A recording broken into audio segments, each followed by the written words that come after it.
Why, hello, everybody. This is Eric Vierthaler of Vierthaler Studios, back for the next episode of Sit Down by the Fire.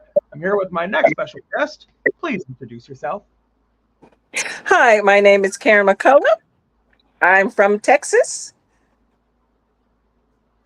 What Thank else did you you? so much for sharing that. But yeah, and so, anyways, thank you so much for taking time out of your day to be here. But yeah, so how about that you tell my audience what is it that you do? Okay, well, I am a mainframe programmer, which is old technology, but luckily COVID helped it resurface. So I just got a job, an awesome job, and that I'll be starting Monday. So I'm a COBOL programmer. That's what I am. Awesome. Awesome. Awesome. Well, that's all very exciting. It is. So yeah, so I guess my first question is, how exactly did you get started with all that? Well, to be honest, my parents had a grocery store and some other businesses. So my dad had businesses, and I worked in those businesses. And it is a lot from age 7 to age 20. And it's like I wanted to do something that I knew that I could make some money, and did not want to inherit the family business. That was my father's dream, not mine. And I hated working in the store. I hated being there in the summer and I couldn't play like the other kids. But the only thing that made it pleasant was working with my mother. My mother and I worked in that store until she passed Right. away at 20. So when I was in high school, they gave us an aptitude test because back then, I mean, I'm 62. So back then, they gave you aptitude tests to see if you would be good at programming. And I took college prep courses. So I got accepted to school because of my assembler. I had to take assembler and other things like that. So that's how I got into programming, because I looked for professions that I would like, that I could make some money and not have to do the family business. So that's how I got into computers, because back then everything was computers. They were so new, and innovative back then. And now, a computer is nothing. Now we have the cloud. So that's Yeah, how I go. yeah, and I mean it's just crazy to imagine how years ago, like how people could be just fine, like to go day by day and just survive life without even having a computer. But nowadays we rely so much on it, like where if our internet goes out, pretty much we are doomed. Yeah, we're pretty much dead in the water. That the only thing I don't like about technology is that it's a single point of failure for all of us. There's nothing, we can't do anything unless we have an internet connection. Luckily we have hotspots for the times where we don't have that, but there Yeah. has to be this connection to something that's invisible that we can't see, but we need it so much. And back then, we had modems where you could plug in, things like that. I don't know. Are you young enough to remember modems? Um, that name definitely rings a bell, but I'm just trying to remember what exactly it was.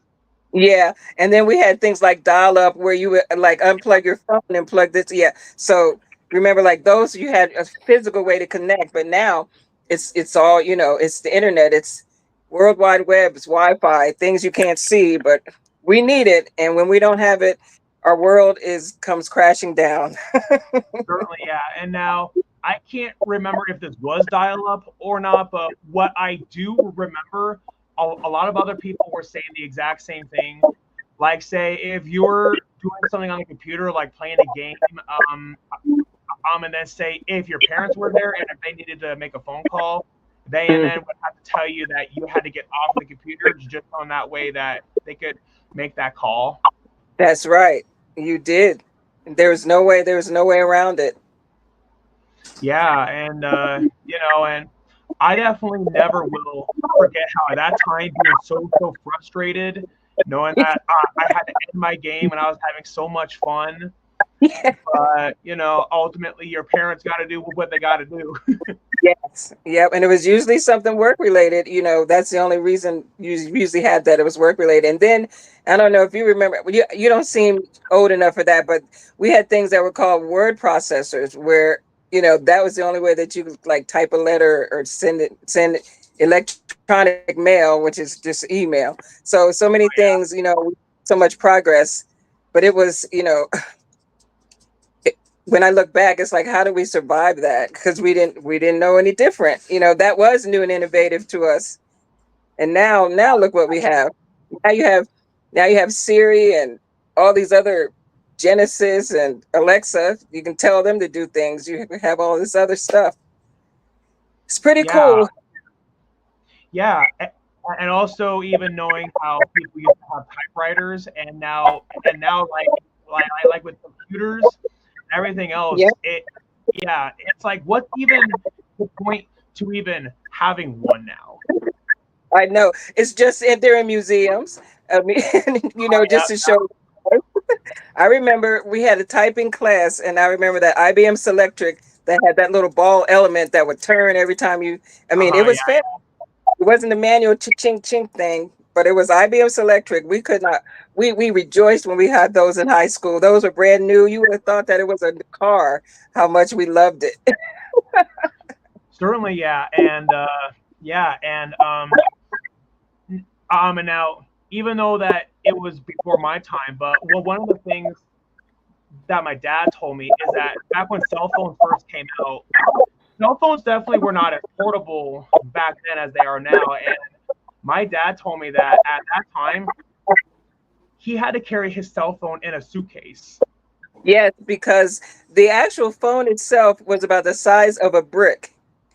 If you know, I don't even know if you don't even see bricks that much anymore because they make things with brick face, but not the whole brick. But it was Yeah, about the size of it was about like 12 inches, and then you had the little antenna that didn't go up or down, like it stayed out, and it had a little bag that had the battery. Yeah, it was, but you thought you were all that when you had that because that was then the car phones actually looked like it was a big phone in the console of the car. So if you had that, that means you were rolling in the dough because they were very expensive. But yeah, your dad's right.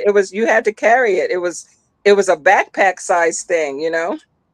yeah, and it's one of those things where I'm like, oh my gosh, I can only imagine like just how tedious that must have been. Like just knowing that you would have some of these important phone calls you would have to make, and you would have to get it out of the suitcase, and knowing that you had to carry that around. Like Mhm. technology has come a long ways ever since then. Yes, it really has. And the only time you did that is, you had a pager first. So you didn't really get that many direct calls from those phones. You basically used them to return a call that you were paged for. So, but it's like you said, you still had to find somewhere to plug it in, get all that crap out. It was, but because it was so rare that someone had that you felt important because you had one. You just did because not everybody had them. Certainly, yeah, It was a certainly, yeah, yeah, and I mean, it definitely was a lot of work just to. I mean, yeah, it definitely was a lot of work just to do all that. And nowadays, I like where you don't have to do as much work. Nowadays, like you easily can just put it in your pocket. yes, yeah, and we do. That's where we keep them. In other places, you can fit them, especially they're getting thinner. They're not really getting smaller though, but they're getting thinner, so they don't Oh, take up. They're about half the width that they used to be.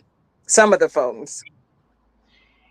yeah, like heck, when I first got my first cell phone, wait, sorry, my first iPhone, it definitely was a lot thicker than the one I have now. It was like the iPhone 4S, and now I have the iPhone 13 Pro, and so yeah, and I mean, just to even imagine within all that time, just imagine how wider it's gotten, and even like how thinner, like what you said, and even when I got my first cell phone, at that time, going on the internet and all that stuff, it wasn't possible on my first phone, but then a few years later, yeah, you could go on the internet, but it would just, cost you some money. But nowadays, though, and I mean, uh, it seems like most cell phones now, like you easily can just go on Safari or Google, and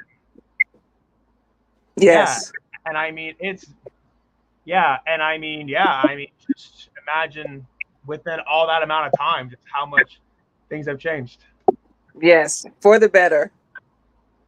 Oh yeah, certainly, yeah, and like it's made it easier for people to access resources. Like I actually met somebody once. I said that for them to do all this research back then, they would have to go to the library. But nowadays, with the advent of the internet, it's made Hmm. their research a lot easier. Yes, I mean, I grew up where we had a whole set of encyclopedias from A to Z. And in each of these encyclopedias, depending on the letter, that's the type of information that starts. Like if you want to find out about an aardvark, you would get the A encyclopedia and find that. If you wanted to find out about a zebra, you go get the Z. I mean, Yeah, and these were, Encyclopedia Britannica, it was a big deal to have these in your house because you did not have to go to the library. So it was another convenience thing, even though it was these huge books that were just filled up and collected dust on your bookshelf until you had to do some kind of research paper or something. And then if you're the only one in the neighborhood that had them, like we were, our friends would come over. Yes, we have encyclopedias, so we'd all sit there and do our work. So it was kind of a social thing too to have these encyclopedias, but you didn't have to go to the library, so you can study and research on your time instead of during the library's time before they closed. So yeah, that was a big deal, and it's so funny because I don't even I know kids have no idea what an encyclopedia is because, like you say, you can just go to Google or any of the search engines and just plop in there what you want, and it'll put it out there for you. Now you have AI that'll take it and it'll make your research paper for you. It'll put it all. I mean, my last resume I used AI to create it, and it was so awesome. So now AI is doing everything. Too much. yeah, and one of the things I like about AI is I like that. That's one of the reasons why I like that there was all of like those strikes going on in Hollywood. Um, and so I guess in your own opinion, what are your thoughts about? What are your thoughts about all of that happened? What you mean? What specifically? I'm sorry. Oh, it's all right. But yeah, around a year ago, I believe, Hollywood actually went on strike. One of the reasons why like that they went on strike actually was because of like what was because of the use of AI, like about how they were having AI actually be writing scripts rather than actual people. Yeah. And so yeah, and I mean, there definitely are a lot of opinions out there, and I guess I am just curious, like about what yours is. Okay. I'm sorry. I thought that's what you meant. I wanted to make sure. I Right. actually agree with that because to me, a lot of the things that the Hollywood, the stars, the movie stars, the actors, the actresses, songwriters. I mean, all of those people are in those professions because they enjoy it, so they should get paid for it. And I don't think um, using AI to create things it's still money out of their pockets. It's still food out of their mouths. If AI can do all this, why would a director hire this person? Because so many, I mean, look how many movies they use CGI anyway. They use computer graphics. So if they can they can CGI in Nicole Kidman that looks just like her. They don't have to pay her. There's no sick pay. There's no cut because this AI is going to do it perfectly. Um, it's going to take work away from her. Yeah, And and their voices, I mean, they're able to even duplicate. the sound of their voice to the point that you can't tell that it's really them or not. And people that watch movies, they don't if they can't tell that that's not Nicole, they don't care. They just want to watch the movie and watch her act in it.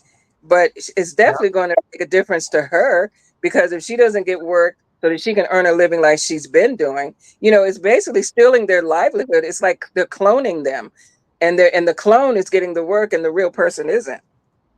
certainly, yeah, and it's rather ironic that you mentioned about about Kidman and and with her voice, because from what I heard, Disney is going to use AI like to continue to use James Earl Jones like the voice of Darth Vader.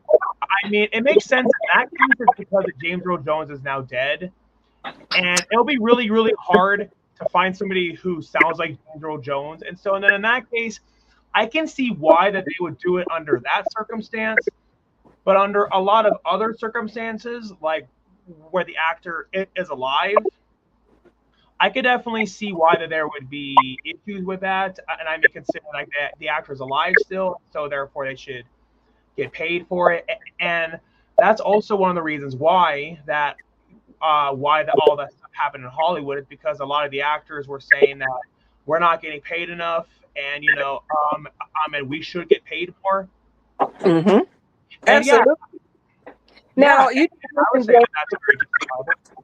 you just mentioned James Earl Jones. See, I don't think it would be fair to CGI or use AI for him without his family getting some kind of compensation for that, because it Yeah, is still that's true. likeness. It still is likeness.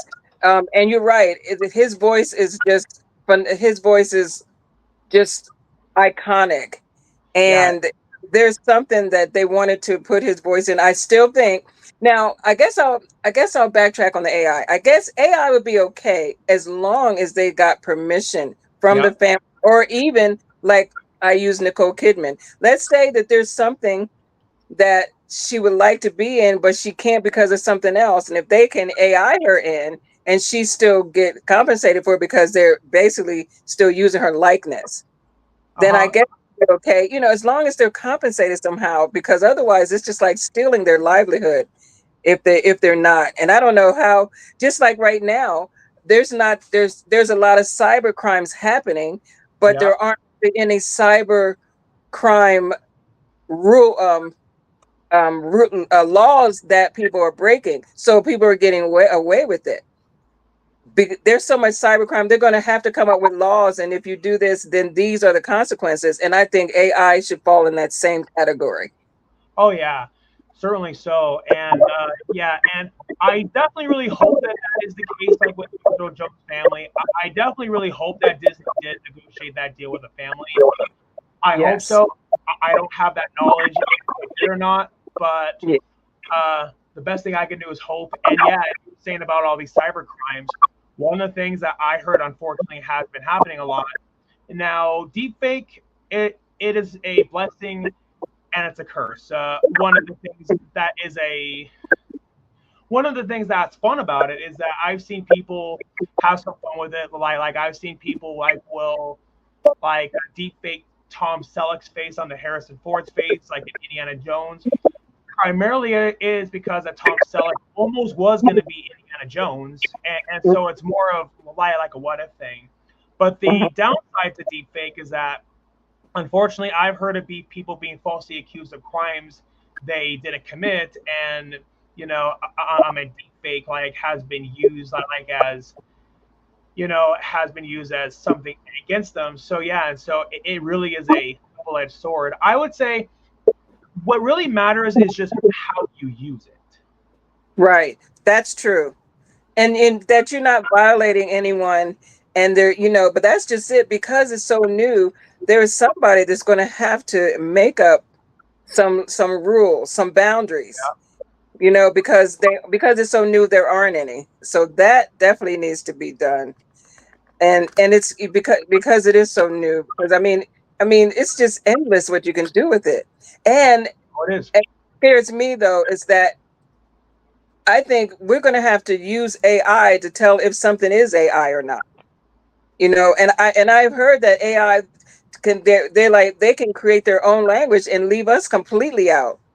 So it's really innovative. I like it in some instances, but it's just some of the things that people that it can do that I'm hearing in the future can do, especially. And then you watch these movies that kind of show what AI can do. It can be it's a little scary. It's a little scary. But you know what? I would love to have met the person that created the Jetsons because Yeah, how in the world did this person see so much of where we are now way back then? That cartoon is so old. They had Rosie. You know, we have I mean, they have robots that could be Rosie. Well, we have robotic vacuum cleaners, almost the same thing. You know, that's a start. You know, we have Alexa. You know, Alexa can do this. Alexa, call this person. I mean, it fascinates me how far ahead of time those people that created that cartoon. I would have. yeah, It's like, how did they imagine that? Like, what did they know that we didn't back then? Because we're basically here, just like cars that are hovering, cars that are driverless. They had that, you know? It fascinates me so much, that cartoon, how much that person was so beyond their years, just to in yeah. the future, to have that kind of imagination. I think that fascinates me so much. Certainly, yeah. And now that you said it, a lot of people like was saying how the Simpsons predicted so many things. I'm honestly really surprised that nobody has said that about the Jetsons. I know, but they should because, well, a lot of people, I guess people that are into The Simpsons are too young to remember the Jetsons, the majority of them, I think. You know, I think that's what it is. And even right now, I don't even know if that comes on any of these Cartoon Network movies. I know there's stations that show older Right. um, movies and cartoons and things like that. The old sitcoms that used to come on, but I don't know if that comes on. But these kids, and see, I think if a young child would watch that, it would not fascinate them because they're living in the times where this stuff is very. I mean, is just about here. You know, I mean, we have driverless cars. They're already testing them. Driverless taxis. You know, especially with Mr. Elon, I think he's going to take us to where we may not be able to come back because he just keeps innovating and innovating, thinking of new things. I saw some show he was on where he had 8 of his bots walk out, and it looked just like the movie, you know, I Robot. All of them, they just gave me the creeps. They were just too too humanoid for me. Yeah, and yeah, man, it's rather ironic, like they mentioned humanoid and AI, because Facebook not too long ago, I think a year ago or so, they added that AI chat box, and then not too long ago, I got curious about it, and I just wanted to check it out. And then I was talking to it, and it actually felt like I was talking to a real person when I was talking to it. And and of course there is that big debate about like where you draw that line between human and robot, which also there was the movie Bicentennial Man, like I had Robert Williams in it, and I mean it's funny like how we were talking about how the Jetsons predicted some things. Honestly, I thought Yes. Bicentennial Man also kind of did predict artificial intelligence. Oh, now I did not see that movie, but did you see the movie with Joaquin Phoenix called Her? I've heard of it, but isn't that where like he falls in love with like AI. robot? Yeah, yeah, AI, Yeah. yeah, Yep, it's an AI person, and you know, like you said, the way that their voices are, you really cannot tell that you're not talking to an actual living, breathing person. You know, they're able to put personality into it, so they're not monotone. You know that you know, when they're happy, their voice goes up here, and if they're a little stern, it comes back down, just like a real person would do. So with that, you really cannot tell whether you're talking to a real person or not. And yeah, and, and see, but that also worries me too because they can take a lot. I used to do customer service before I was a programmer, and I did customer service when all of the programmer jobs went got outsourced to like Brazil and countries like that, and now that they're back. But that could take a customer service person, right? Because right now they're hiring people to voice AI, to tell AI how to respond when someone says this, then respond that way. So it's creating jobs, Oh, but it is. if you teach AI how to respond when someone says this, and you really have to teach them a lot, because just saying hi, look how many ways you can greet someone. You could say hi, hello, what's up, hey. So AI has to be able to know that all of those are greetings and respond, so that that there'll be no indication that this is not a real person. So there's a lot of work for whoever is composing the responses and answers to questions, but Certainly. eventually, like, and that's kind of infinite, because who I mean, look, just the English language, that we have so many ways of saying one thing. Like a dog is a pup, is a Yeah. pooch. We also call him Cujo, which is not the dog's name, but that came from a movie. So if it's a mean dog, Cujo. We do all that kind of stuff. We use a lot of slang, we use a lot of euphemisms. So AI has to learn all that, and I'm sure they are going to teach that. Yeah, and one of the ironic twists of events is that having to teach AI things, in my opinion, I feel like it kind of makes it more human. I mean, consider, I mean, heck, I mean, you obviously have to teach a human things too. Hmm. Yes. And if they get to the point where AI can mimic feelings, in their answers, if they sound remorseful, if you know, they sound empathetic to whatever you're saying, then what else is there, other Certainly, than physical interactions, which how many of us interact with family anymore physically? We're all on our devices. We're all FaceTiming, or we're calling, or we're not even calling as much. We're texting more than we actually call. oh yeah, and one of the arguments I've heard against AI is that, oh, it's not always accurate. But I'm like, but that actually makes it more human. I mean, considering that humans are not always accurate. Hmm. Right. That's So yeah. right. And yeah, and that's where AI can take over, which is kind of scary though. That's the only thing. Just like they're talking about having driverless tractor trailers, where for years that was a lucrative profession for men and women. But if you have driverless ones, look how many people will be out of work. But for the companies that own these driverless trucks, they'll be making a killing, because they won't, because right now driver has to be off road for so many hours to get rest. You have a driverless truck, they don't have to do that. So this truck can drive straight through wherever, get the load there faster, and pick up another one. So they'll make more money. And Oh yeah. that's where they're headed. Oh But then yeah. look at all the Certainly. people who got to work. Like, what is that going to do? That's what scares me. The future of the AI and the the robotic non-driving trucks, and that's what scares me. The future for people and their professions and their livelihoods. Yeah. Luckily for And me, my I'm sorry. language is old and it's still needed. I'm sorry. I was just thinking out loud.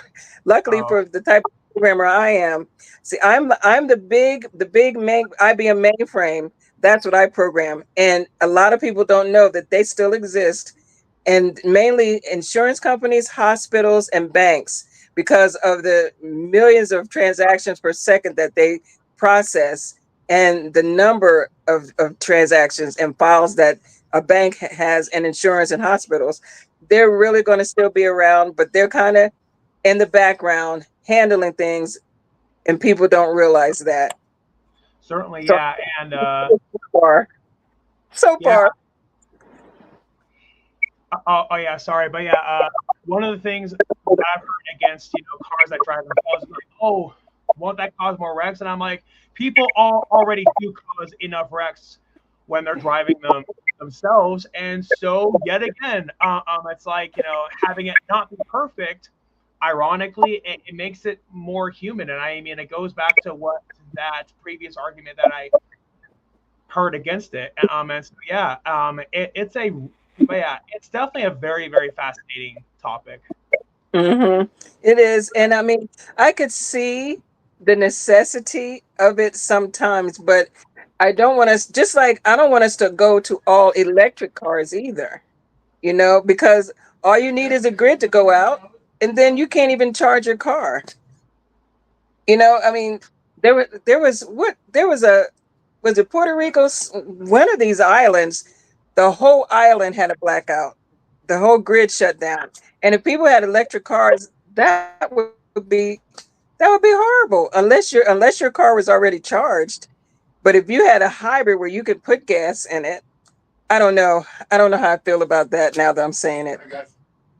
Yeah, which I can definitely see where you're coming from. It because I mean the idea sounds nice to save money on gas because gas.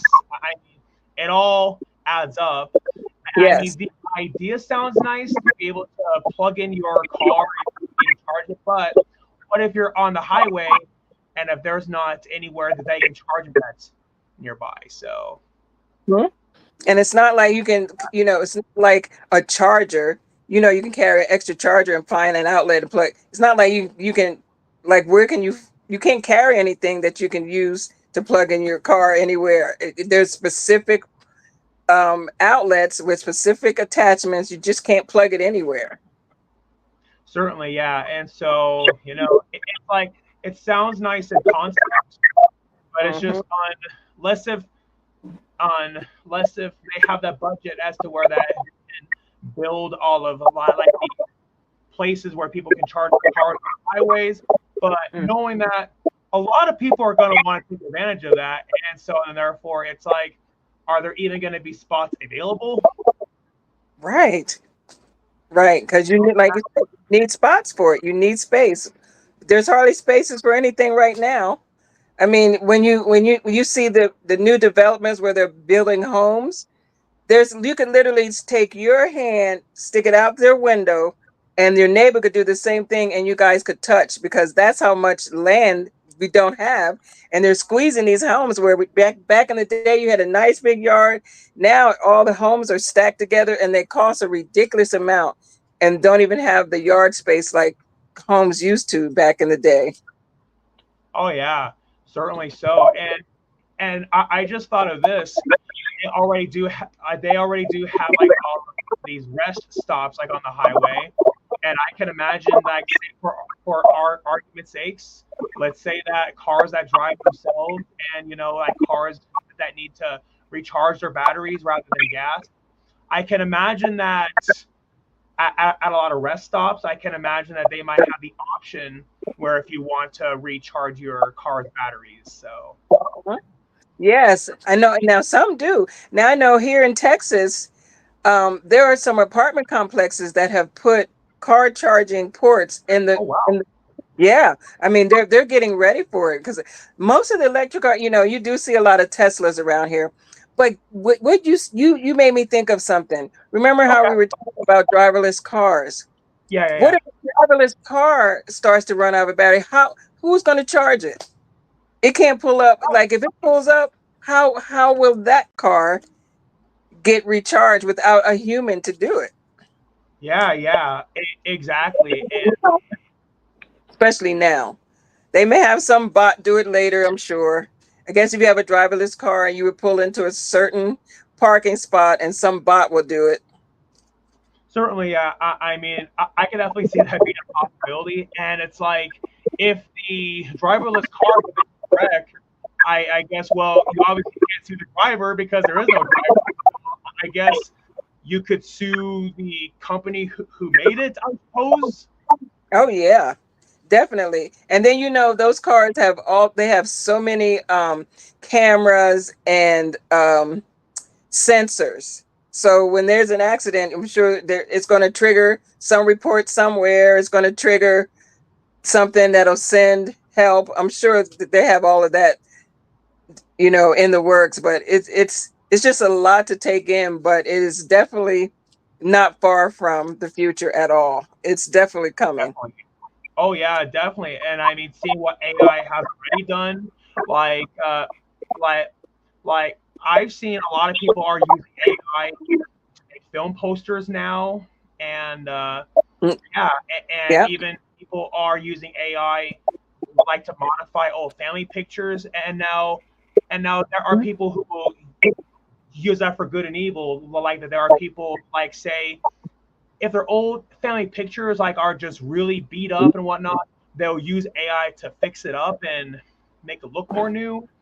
And Mm-hmm. so yeah, and I mean that's certainly a great tool to use AI with, and That's a helpful one. That's a comforting one that you can take a picture and restore it, so that it'll last generation after generation. Now that's an awesome reason to use it. But if you taking it to alter somebody's look so that they look like somebody else, and then and say, like, see, she wasn't here, that was so and so, just to deceive people, that's not a good thing. But it could happen. it unfortunately could, as much as I want to say that it can't happen, but it's one of those things where facts don't care about your feelings. It certainly could. Right. Right. And AI definitely has no feelings. That's for sure. Oh, definitely not. No, and it's I like what I noticed. You can ask the AI chat box in Facebook anything that you want, like anything. You even can ask it an absurd question like, "Will you marry me?" And regardless, it is going to answer you. I guess that's the only fun that you could have, is asking it ridiculous things to see how it. Certainly, yeah, and yeah, like you even can ask it, "Do you know the Muffin Man?" and all of these other just really random. Or you can ask it this one: is your refrigerator running? You know, now that you said that, I am totally. I'm gonna try that now. I'm gonna see was it gonna answer me. That's gonna be hilarious. That would Is, be funny. What is it going to say? is your refrigerator running? Oh my gosh, I'm gonna be so curious as to what it says. Okay, its response. That's a classic joke. As a digital AI assistant, Oh, I don't have a physical body, so I don't have a refrigerator or any physical objects. I exist solely as a software program running on servers and responding to text-based inputs. But I appreciate the humor. Would you like oh to my share goodness. another joke or get back to discussing other things? Oh my goodness. So the joke is on us. Oh my goodness. Wow. I am shocked that it knew that. I am stunned. Wow. That is a wow. You're right. That's like mouth drop. Wow. I did not. You didn't expect that at all, did you? No, It I says wasn't. wow. It knows that it was an old joke. Oh my goodness. Wow. And That's too much. honestly, I thought I was gonna have some like witty remark back. I wasn't expecting that response at all. All of that. It covered everything. Wow. That was shocking. Wow. That was one heck of a surprise. I didn't expect that either. Wow. Definitely. See how Wow. scary that is? Look how scary that is. Yeah. Wow. Like yeah. Yeah. Like that right there. I feel like that just mimicked a human having knowledge. Right. Absolutely. That Wow. And, I cannot believe that. yeah. And I also even heard stories about how people, rather than seeing a therapist, they and then instead use like an AI chat to like vent all their problems with. It's because that with the AI chat, they will have a response like that while with their therapist. And now I want to make myself clear. I'm not saying that people shouldn't go see a therapist. I'm not Right, saying, right. but Yeah. which I certainly greatly do appreciate you understanding that. I'm just more so understanding why people are doing this with AI. But yeah, like I've heard stories about people even are using AI chat boxes like as like their therapist, and I can see that because, yeah, first of all, I could, it's yeah, like it's the instant gratification for the quick response. Second of all, this person, this is not a person, so they have no preconceived notions to answer a certain way. They have no emotional attachment. So I could see that, that, and I mean, it's going to be non-biased. yeah, and, you're right, and I mean knowing that the AI chat isn't going to judge them, it's No.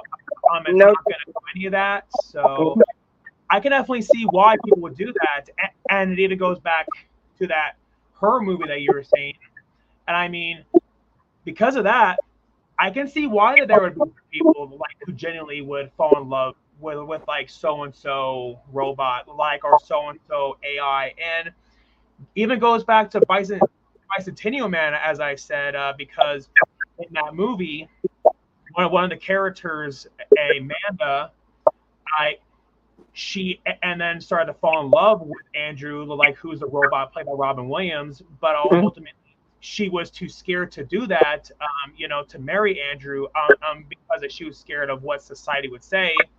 But then afterwards, Amanda's granddaughter Portia, um, and then she is the one like who learns to look past Andrew's like I guess roboticness, if you want to say, as the terminology for that. And that she loves him for him, and looks past him being a robot. And so I'm not going to be surprised if in like so and so amount of years in the future that that we actually will see weddings of like robots and humans, and going back to Bicentennial Man and the Jetsons and all of these other forms of entertainment.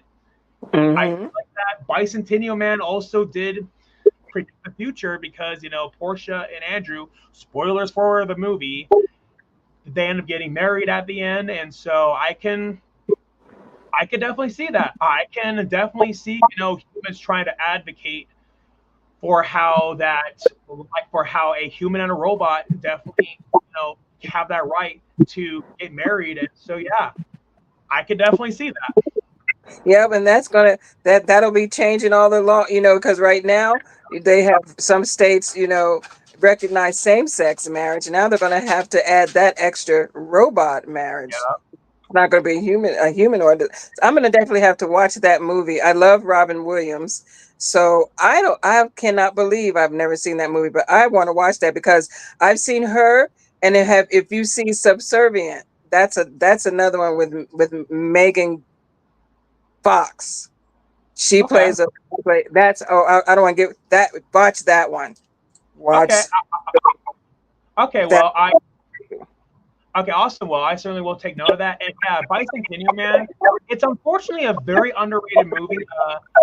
I saw it in theaters way back in 1999, and sadly, it bombed at the box office. It's a real shame that did because it's vastly underrated movie.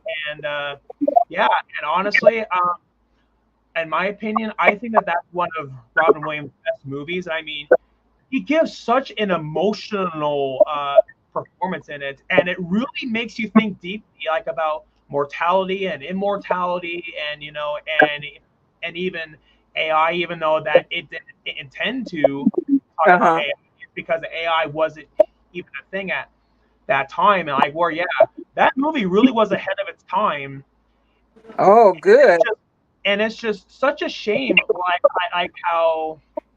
like how even now people people still don't talk about that movie a whole lot, and it's a real shame. And it's so underrated, where how where how it was never released on Blu-ray or any of that. Like where if you want to watch it, you have to either rent it or buy it like off of iTunes, Mm-hmm. or you can go on Amazon and then you can buy like the original DVD copy of it, or like that came out at that time.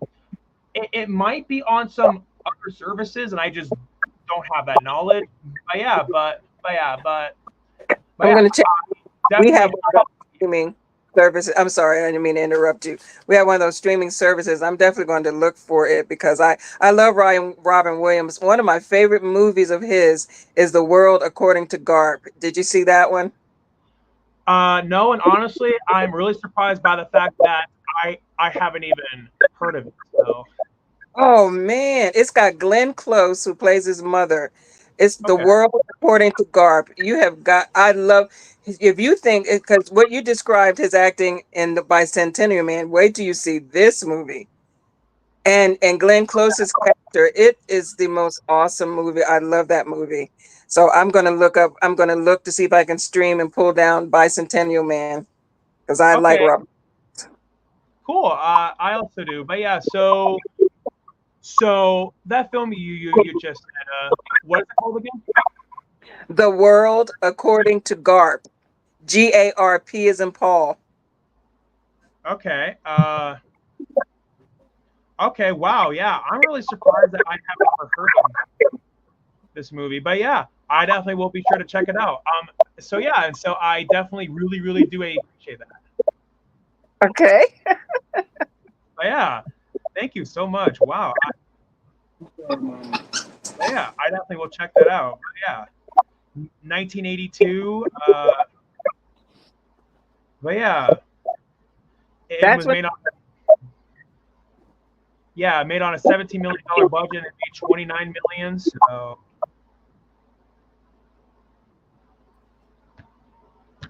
okay, I have no idea what happened there. But I saw a little glitch too. yeah, probably yeah. And so yeah, so I guess in your own opinion, what are some of your favorite movies? I have to say, to be honest, I'm one of those people that worked and went to school. I did not watch movies. So movies like Ghost, I still haven't seen. But my favorite genre, I like comedies. I don't like really scary movies, but I like M. Night Shyamalan movies. Like The Sixth Sense.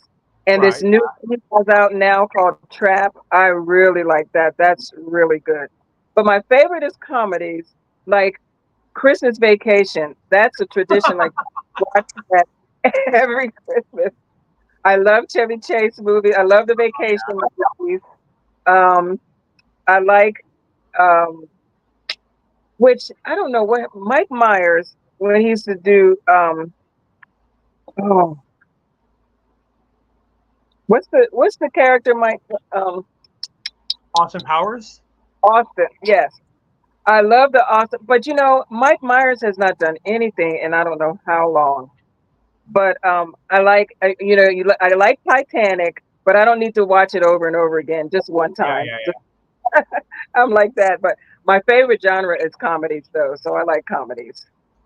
yeah, and especially for Titanic, it's like a 4 hour long movie, and so if you're gonna watch it, it really is a commitment of your time.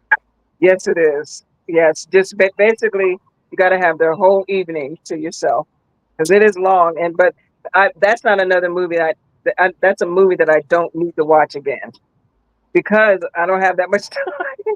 I don't want to tie up that much Fair. time again. Which is fair, yeah. And going back to the last thing Mike Myers did, as far as my knowledge goes, he did play a manager in what was that Queen biopic movie? I think it was Bohemian Rhapsody. Oh yeah. Yeah, and honestly, I had no idea that even was him. And so I guess that shows just how good of an actor he is. Is that you can watch a movie that that he's in and have no idea that it's even him. That's a good thing. Oh, and also I like Ocean's 8 because I like Sandra Bullock and I like her congeniality stuff. I like stuff like that. I like things with Melissa McCarthy in it. She's hilarious. and her physical comedy. Such a so I like feel good movies. I don't like real sappy like the Notebook. Like that's a little too. That's a nice movie, but it's just too emotionally sappy for me. I like things that are funny, feel good. I like couple little suspenseful things. Like I like The Green Mile. To be honest, Uh-huh, yeah. that is, that's a favorite movie because it helped me get over some anger I had at my father. When did you see that movie? Yes, I did see it, but I saw it a really, really long time ago though. So Yeah, I know. But there's one line that John Coffey, who played the main character, he said, "Hate is like pieces of glass cutting at your brain," and that is because I had some hate towards my dad for some personal reasons, and when he said that, that helped me release all of it because if it's cutting at my brain, it's not hurting him, it's hurting me. Holding in hate, holding in animosity for someone. And so when he said that, I literally I was watching the movie with friends the first time, and I went to the theater by myself and watched it again just to hear that part. And I heard it again, and I said, you know what, I'm going to forgive him and let this go. And once I did that, I just felt so much better because it impacted how I parented my own kids. It impacted how I lived my life. I was just angry and not angry at everyone, but I was holding in this anger. And that is my all-time favorite movie because of the effect it had on my life. And that one line, and movies will do that. Sometimes you'll watch a movie and it'll be a scene, it'll be a line that some actress says, or even the part an actor or actor is playing, that you see yourself in that and you see how they resolve something. So that my all-time favorite is that movie because of that reason. yeah, which I say that yeah, it's a very justifiable reason. Which I could say that that's probably one of the reasons why that it resonates with so many people. I mean, as far as you say, to have all the anger towards somebody, reminds me of a saying that I heard once. It's I'm probably gonna paraphrase it, but it goes something like that. It's like saying that you're gonna drink the poison, and basically you're going to expect it's going to hurt them. Right, right, and right, and that is that. I've heard that analogy, and that's exactly what it is. It's like Yeah, yeah, you're yeah. holding this anger, and I don't know why we think they notice or care. They really don't. And my father and I, we didn't even live in the same area, but I'm thinking he's living his life, and that there was proof of that. It didn't bother him at all. So I'm like, why? Because it takes a lot of energy to hold in anger towards someone, to hate. That's a lot of energy that you're dispelling for somebody. They can't feel it. They can't tell. It's not affecting their life. It was affecting mine. And I'm like, why am I doing this to myself? Because to be honest, my thing about forgiveness is you think if you forgive someone that it lets them off the hook. That's how I felt. And I don't want them to be let off the hook, so I'm going to keep this anger. But that is not what forgiveness is for. It's for you to let it go and not let this person control. Because every time I thought about him, I got angry. I mean, he's not thinking about me and getting angry. I'm doing it to myself. So that's wasted energy. Oh Wasted yeah, energy. yeah, and also even according to some research that I've done, I mean, even holding on to all the hate actually is also bad, like for your physical health too. It was, I was always angry, so my blood pressure was up. So I would break out in acne, which I thought was acne, but that's when you have anger, you're creating all these histamines in your body. They got to come out somehow, so they're coming out the skin, and my hair is coming out, and it just all of that. And you just don't learn that until you experience it. But my thing is, if I did not watch that movie and see that line, I don't know if I would have let go of it. So that's why I'm grateful at that time in my life that I saw it, because it was just like this. It was like, "Ah, Eureka!" That's Yeah. the end. Exactly how it felt. Hallelujah. Hallelujah. This is it. And like the sunshine, the sky opened and the sunbeams came down and angels were with their harps were flying around like she's got Yeah. it. She's got it. Oh, oh, she got it. That's exactly how I felt. Oh, and guess what else happened to me when I did that? See, my mother had passed away when I was 20. Oh, So I'm sorry. so I never dreamt about her at all, and I actually blamed him for her death. It's a long story. So when I let the hate go, I had a dream about my mother, but I dreamt that we were at the beauty salon, and all I could see was the back of her. So she's sitting in front of me, but her back's toward me, and the beautician is doing her hair and fixing her makeup, and I was getting my hair done too. So then the beautician said, "Are you ready to see her?" And I said, "Yes." And she spun the chair around, and all I could see was this bright, shining light where my mom's face was. But I could see her smile. And so it's like she from above even was glad that I let go of that hate. That's how I felt. And I never dreamt about her again. That's the first, and she had been passed away maybe 10 years. Never dreamt about her until I saw that movie, or whenever the movie came out. When I can't remember how many years it was, but whatever the years was, it was after she was gone, and I saw that movie, and to me, that even was good for my soul and her. Like she's glad that I let go of it. That's how I felt, and I was Yeah, like, oh. So that's why that movie has such a place in my heart, because it was almost like God sends for me to let this go instead of carrying all this hate all these years. And he's passed away now too, and I also feel glad that that happened, because it would be horrible if he passed away and we never got to apologize, because that would be lingering over me.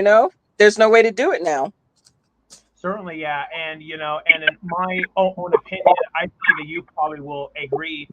That's one of the things that can make grieving about some people a lot harder. Like especially if you never got to have that closure with that Yeah, person, that makes it a lot harder. it really makes it a lot hard to accept and get over it, and just because you can't. So you have this unknown reaction that you can't get that answer. So it's so incomplete. So Yeah, yes, that is so true. So there's no peace if you don't have all of your all the conflicts resolved, say what you needed to say. There's no peace. certainly, yeah. And I mean, is it possible to get through it? Yes, but Yeah. it's definitely going to be hard. Yes, it is hard. And it's going to eat at you.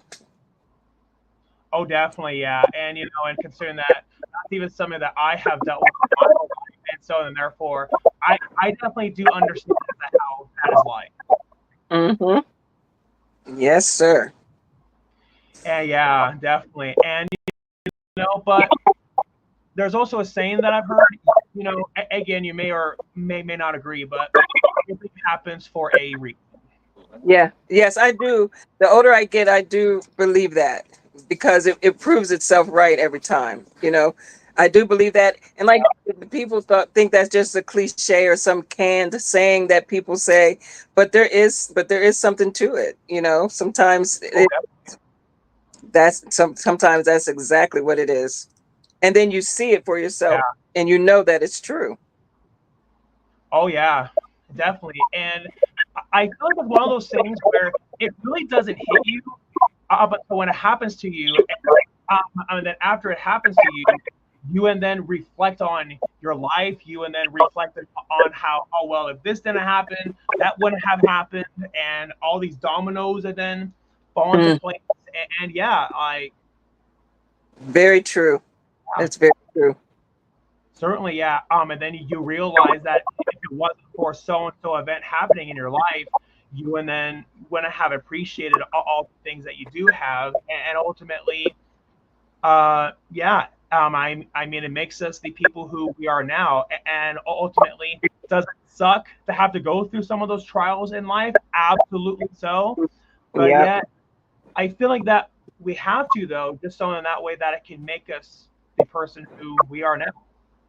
It's very true. When you look back at things you've gone through, it makes you, first of all, if it was something difficult, it makes you realize how resilient and strong you are, that you can look back and go, look how far I am ahead of that.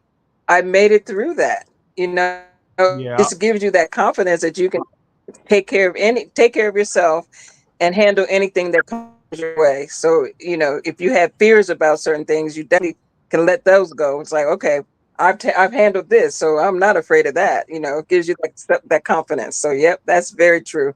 Very true.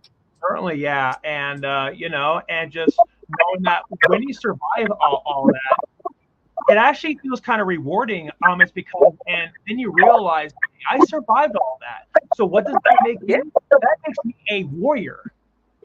Yes, very much so. My own cheerleader. Yeah, yeah, exactly. Woo! That's Can I get right. a K?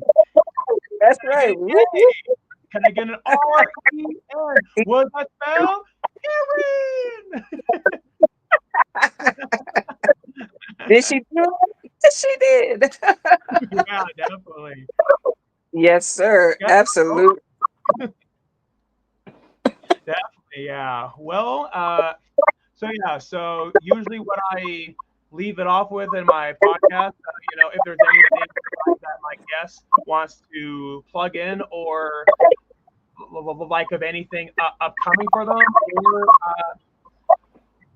or if they have any life advice. So Actually, I had a project that I was going to do, but unfortunately, the director or the producers had an aunt that passed away. So I feel so that got postponed. So I don't have anything out there pending at the moment. Still looking for a couple little projects to do. But other than that, what I'm really looking forward to is starting my new job on Monday. So that's what I've got coming up. Very excited. Feel so blessed about this position. Yep. awesome, awesome. Awesome. Well, I certainly do wish you the best of luck on all that. Thank you. Thank you so much. I appreciate that. Yeah, yeah, certainly, of course. And I mean, hey, life is way too short, like to not go do what you love. It is. And I realize that the older I'm getting, I realize how short life can be. My mother, I lived let's see, 9 years past what my when she passed away. I lived 9 years past her age. So every year past how long my mother lived, I don't take it for granted, and I take it all in as much as I can, because it is a Yeah, blessing alive. Even if you're going through something, you're still alive. You're still on the other side of the grass, which is a good thing. certainly, yeah. And I mean, especially considering that tomorrow, tomorrow's something that we always, take for granted because tomorrow is not always promised. Right. It is definitely not promised. And you're right, we do take that for granted. We'll say, I'll see you tomorrow. We hope. You never know. But you always try to think positively and say, I'll see you tomorrow. Yeah, But and I mean, there even have been times where I and then would say that to somebody. I would say, "Hey, I'll see you tomorrow," or "I'll see you next time," and then only to realize that I didn't realize at that time that that would be the last time I would see them, and then unfortunately they would then pass away. So Mhm. Yes, that has happened, and it's just so like eye opening, and it just, like you yeah, said, it just stops for a minute to, like, that is, I'm sure that is not what they planned for today. They planned to wake up just like I did. So yeah, that's when you just learn to just not take life for granted. You try not to. I know we all do it because we get caught up in our day and what we're doing, but try not to. There's times where you do stop and realize, I'm lucky to be alive. certainly, yeah, certainly, and yeah, and I mean, yeah, and I mean, a lot of people I feel like take it for granted, but I mean, it's our one shot, and so we might as well should make every second count because eventually all of our seconds are going to run out. Yes, yep. That is one thing we all have in common. Definitely, yeah. Well, I certainly really do appreciate you taking the time to be here today. And yeah, I totally was not expected to have such a deep conversation about artificial intelligence and all this other stuff. But hey, Well, but lucky person. So that there you go. awesome. And yeah, and honestly, I definitely had a lot of fun doing it. So Yes, this is my first podcast, and I really enjoyed it. I do like to talk. Sometimes it's good to just just have a dialogue. So I appreciate it, and thank you for selecting me. I do appreciate it. yeah, certainly, of course, and yeah, and honestly, I, I definitely would love to have you back on again. Okay, well, you have my information. You reach out to me, and we can do it again. Certainly, yeah. And yeah, you and I certainly will keep in touch. Okay, thank you so much. Yeah, yeah, of course. You all have a fantastic day. Thank you. Have a good evening. Bye bye now. All right, see ya.